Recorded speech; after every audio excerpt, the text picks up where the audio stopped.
Shalom, shalom, family. This is Yared Yao checking in. And I wanted to talk about just real quickly world religion. And so what people like to do sometimes is, I guess what spurs this on is, conversations online and the continued misuse of the Bible and misrepresentation of the Bible. Because what people like to do is use religion as a means to attack the Bible, right? And the biblical believers, right? So what I'd like to explain to everybody is that Judaism is not the Bible. Christianity is not the Bible.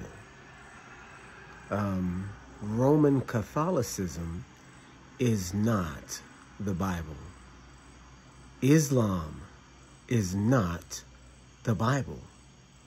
However, there will be elements of all of these different world religions that will appear in the actual biblical prescribed religious style that the believers in the Bible adhere to, right? And so in the era before Messiah, in the period after Malachi, the religion of the Jews, the religion of the Yahudim, was at some point in that time period called Judaism, right?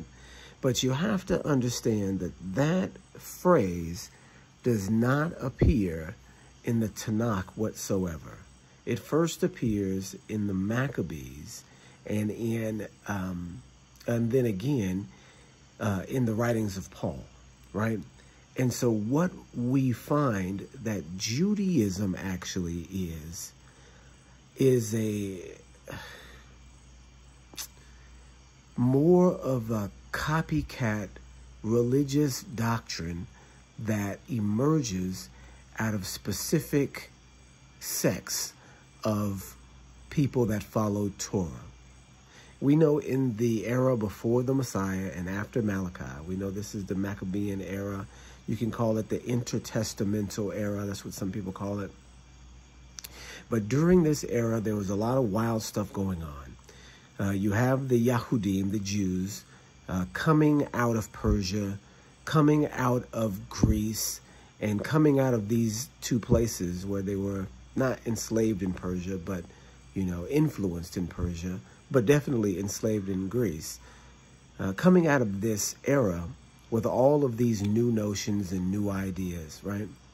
And so it's this era when we actually start getting a name for the religion of the fathers, the worship of Yah, your Elohim, right? And this is where the term Judaism comes from, because at this time, the Greeks were very, very, very hip on naming things, right? You guys continue to hear that. Yeah, I'm sure you guys can hear that weird noise. I don't know what that is, but it's a wild sound. It's a wild sound, and it's some sort of creature that's over there in my front yard. We're going to try our best to ignore it. So the Greeks did their best to name every concept under the sun. As you know, the New Testament talks about the Greeks, and the Greeks were very interested in learning any new thing. And so what they liked to do was name things. They had, doctrines called Stoicism. They had hedonism. They had all sorts of different isms, right? This is where the concept of the denomination comes from, is the different thoughts and ideas that the Greeks, pondered, right? And why did the Greeks ponder so many thoughts and ideas? Because they were like a ragtag group of people that were new on the scene in terms of world understanding. They didn't have any history associated with them, not any history that was meaningful enough to be written about in depth alongside Egypt, alongside Babylon, alongside Israel, alongside Persia, right? They were brand new, and Alexander the Great was their very first hero. Even Hercules, you'll go back to Greek mythology and try to recognize, oh, well, these are the ancient Greek gods, and they, even if you understand a bit of the truth that these Greek gods were, historically the sons of the angels that came down and procreated, we know that Hercules was an African god, that he was a person, but after he died, they worshipped him as an African deity in North Africa, right? That's where Hercules comes from. In fact, Hercules was said to have married one of the daughters of one of the sons of Abraham, right? Now, you go and check my facts. I believe this is in one of the books of Josephus in Antiquities. But yeah, there's an Abrahamic tie to Hercules, right? And so if you go back and look at what the Greeks did to world religion and world thought, is that they put names to it. They put associations to it and tried to categorize and catalog all of these different streams of thought, because they didn't know which one was real. They didn't have any real truth. They didn't accept anything as truly true. Does that sound familiar today? The doctrine that there is no real truth, that a person can live his or her own truth. You see what I'm saying? The ridiculous doctrine that life is relative, that anything that you want to believe in is acceptable because you have the right to believe in anything you want, instead of there actually being an actual Elohim that actually looks at you and sees what you're doing and actually judges you at the end of the world. No, if you don't believe that, it's okay for you not to believe that, because you have the right to live your own truth, right? So in all of the ancient world, that was just not the case. We know in the Bible it says everyone did what was right in their own eyes. That's not the same thing that we're dealing with here. Even people that did what was right in their own eyes understood that there was an Elohim, understood that there was a dome over top of the earth, understood that there was a hell beneath and a heaven above, understood that there were bounds to the sea that Elohim placed. All of these things were well understood by all ancient people. There was a realm and a component of understood truth that, once the Greeks came along, disappeared, because they weren't willing to concede that anything was true, right? And so that's why you have all of these isms that come from Greece, because since anything could be true, everybody became a philosopher and a scholar, because they could just make up whatever they wanted and then proclaim it to be their truth, and then people would follow them because it was the next new thing, right? And so the appellation, the designation, the denomination of Judaism comes from that line of thought, comes from Hebrews really putting a name on what it is that they do, so they could compete and be categorized with the rest of the concepts that Greece introduced in, the intertestamental period, right? And so that goes a long way to say that the religions of the world today get their, denominational aspect from Greece, from Rome, right?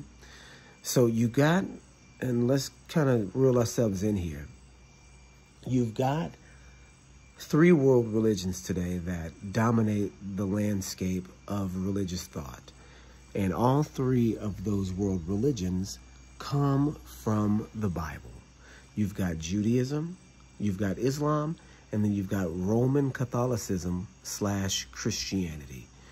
And so when you look at Judaism, you see people wearing fringes, you see people that claim to be Israelites, you see people worshiping in a certain way, not eating pork, and following what appears to be the laws of the Torah, right? And then you say, oh, okay, well, That's what the religion of the Bible is. Because you see, Judaism, you believe that Judaism is a reflection of the Bible. It is not. Judaism is a transmogrification of the worship of the Bible. It's something that was taken, the worship through the Bible of the Father, something that was taken and added to and changed in such a way as to make it its own thing, right? And we get this from the Talmud, we get this from the Gemara, we get this from the additional writings that were added and inserted during the Persian and the Greek period, in the Roman periods of time when the Israelites were really, really, really influenced by their neighbors, right? It wasn't like that in the years before, because the scribes and the prophets and, you know, some of the kings were very adept in keeping things separate. They weren't with mixing necessarily pagan worship with the worship of Yah, our Elohim. Even though there were people that did do that, there was a clear delineation between the two, between paganism and the worship of Yah. And that clear distinction became blurred and blurred and blurred the deeper we got into the Yapetic, and I have to say Yapetic people groups, right? And these are specifically the people that are descended from Japheth, like the Greeks and the Romans, right? The Gog and Magog style of worship is what I would call it. So from all that, we have Judaism that emerges, that has all of these additional laws, all of these additional understandings, all of these additional rules and regulations that even the Messiah, Yahushua, rejected, right? He rejected the teaching of the Pharisees. He rejected the teaching of the Sadducees. And then even some of these other groups alongside them rejected them and accepted the doctrine of John, accepted the doctrine of the outcast, because the outcasts were not a part of the religious system. We talked about in another video that Yahushua did not choose members, except for one, Paul, did not choose members of the religious societies that were in his era because they were full of the false doctrine, right? They were full of other doctrines, and those false doctrines were poison, right? They were the cause of the downfall of Israel, right? Of Judah, of Jerusalem. And so that was his testimony to repent from that lifestyle, to repent not only from sin and from vice and from the pleasures of the flesh, but also the sinfulness that is false religion, right? Yahushua was very, very adamant about that, is adamant about that. And so we go from there to tackle after the Messiah died and introduced not a new style of religion, but the perfection of the old. After that, we have an amalgamation religion to emerge from this person's life, and we call it today Christianity. It is in no way a reflection of the Bible. It is in no way a reflection of what we see in the Bible. It itself comes with a whole new set of rules, a whole new doctrine, and even a whole new people group. Christianity comes from Roman Catholicism. Roman Catholicism is the amalgamation of Hebrew religion through the Messiah and paganism.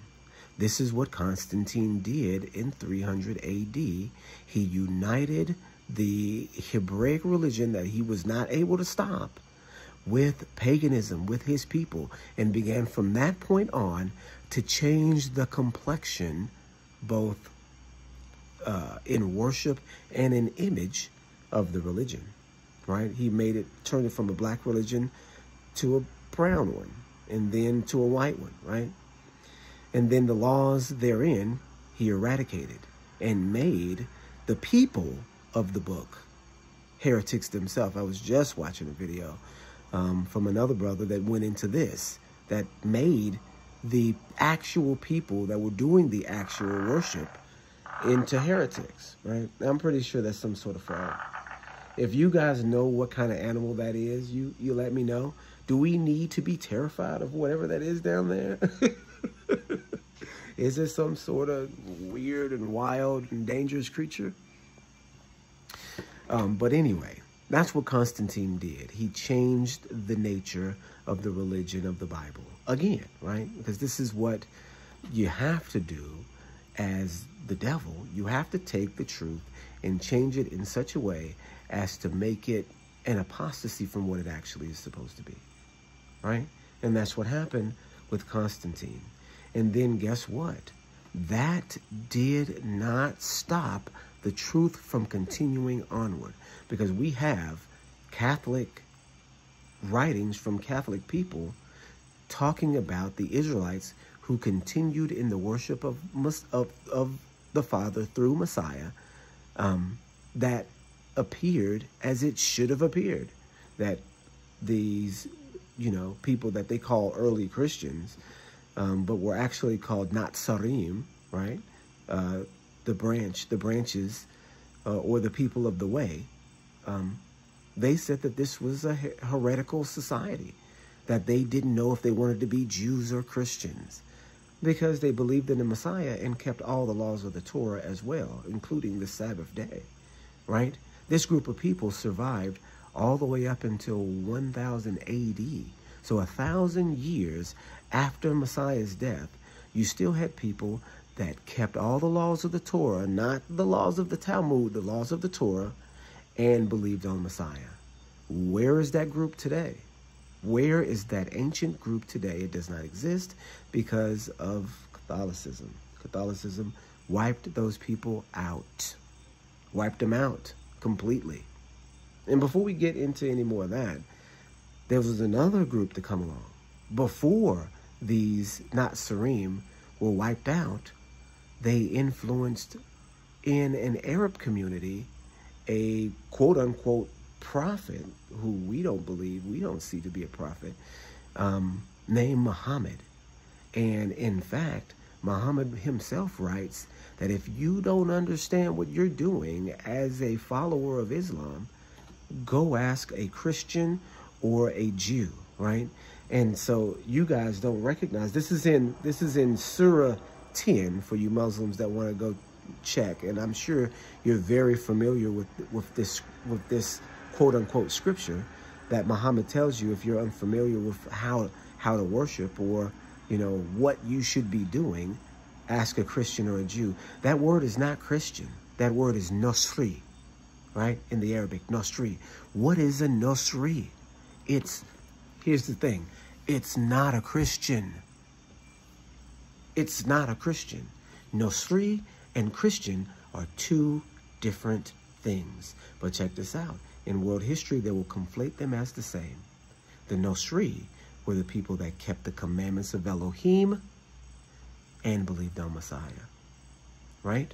These were the people that weren't eating pork. These are the people that were keeping Passover in foreign lands, not necessarily keeping the Passover in Jerusalem, but commemorating the Passover.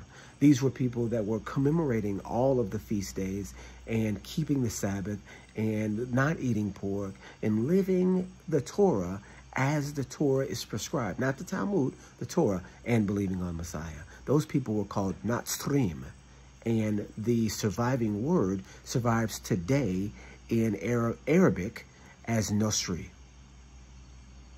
And so in the Arabic book, the Quran, where it talks about quote-unquote Christians, where it's translated as Christian, it's not at all Christian, because Christians are a different group. You can't say that Christianity and the Bible are synonymous with one another, because Christianity is its own religion. The Natsarim have the Bible. The Natsarim, the Bible belongs to the Natsarim. Do you understand? And so the wild part about it is that if you have all of these different religions, or these 3 different religions that emerge from one book, it's got to be proof that the ability to change the worship style can be like a multitude, right? A multitude of different ways to change this worship style, because there can only be one way. You enter in through the straight gate, right? You can't be a thief and a robber and come through the back. You enter right in through the front, not to the left, not to the right in through the front. But Islam, going off to the left, Christianity going to the right, Judaism left, Roman Catholicism right, all these other ways around the text. Do you understand what I'm saying? All these other shortcuts to get to where you need to go. No, you got to walk one way. You know, seek ye the old paths, where is the good way, and you will find rest for your souls.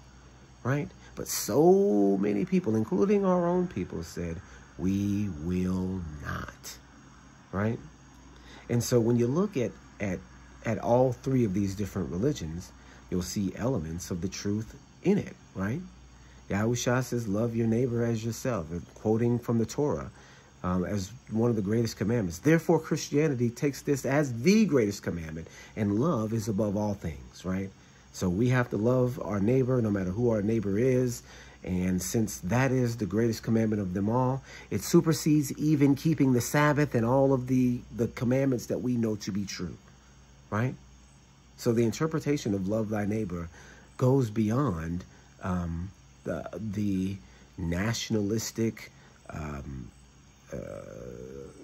worship of the Father that the Torah includes. Because love thy neighbor applied not to the Philistines, right? It didn't apply to the Jebusites, right? Because these particular groups of people were not followers of Elohim and couldn't be because they were pagans, because they were completely and wholly given over to pagan worship, and therefore you could not mix with them. So even though we were literal neighbors with them so many thousands of years ago, we couldn't treat them as love thy neighbor, right? If they came wandering into the village, starving and hungry and needing assistance, oh yeah, we help that person, we put him on his feet and send him back on his way. But as a mixture with a group of people to say, okay, we are in line now with the Philistines because we should love thy neighbor, it's just not the case. But that's what you get out of Christianity.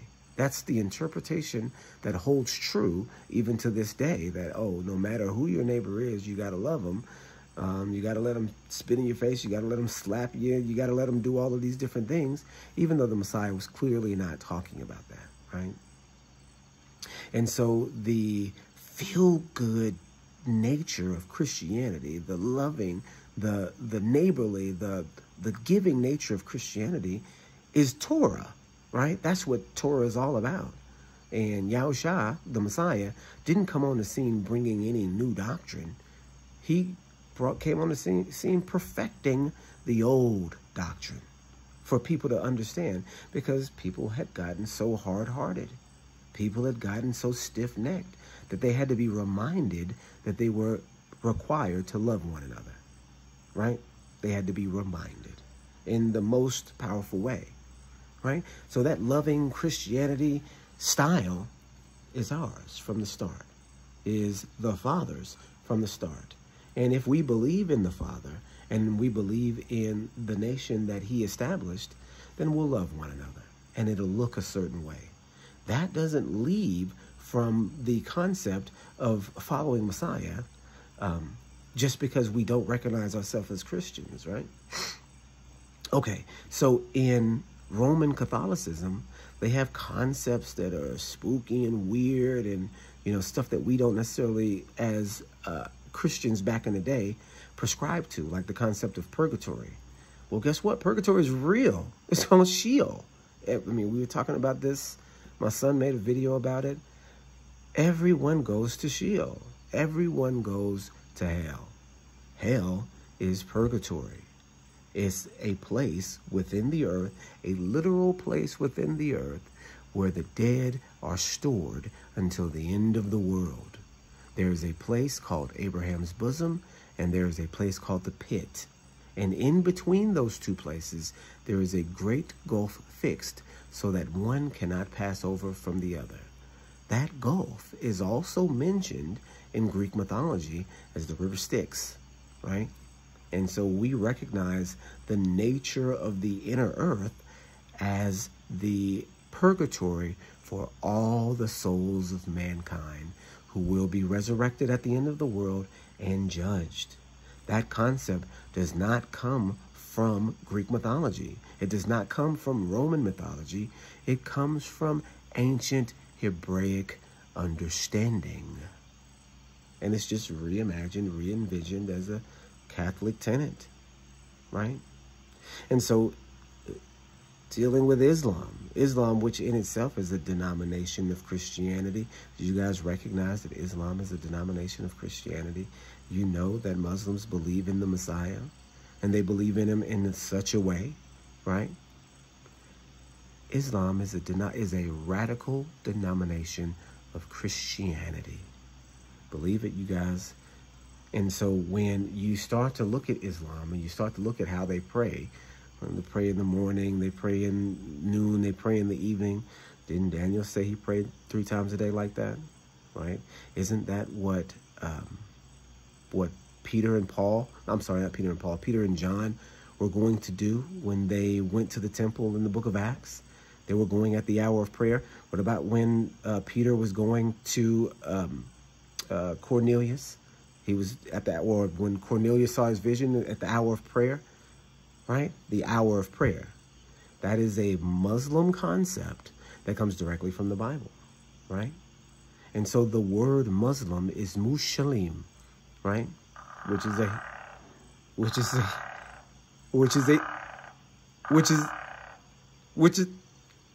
Hebrew word.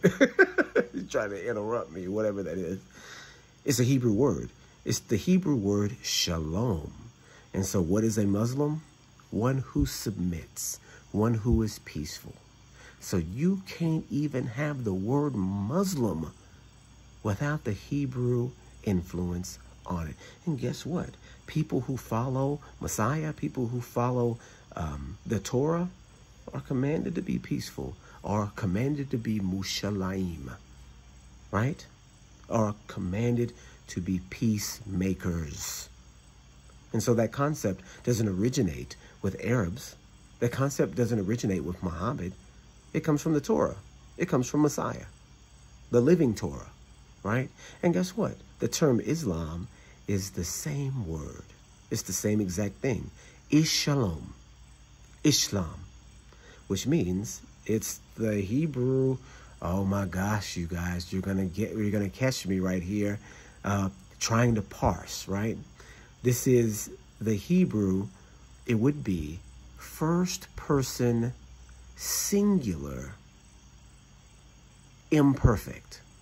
And this is me forgetting my parsing, right? Of shalom. It'd be ishalom. I will be peaceful, right? I will submit. It's a Hebrew word.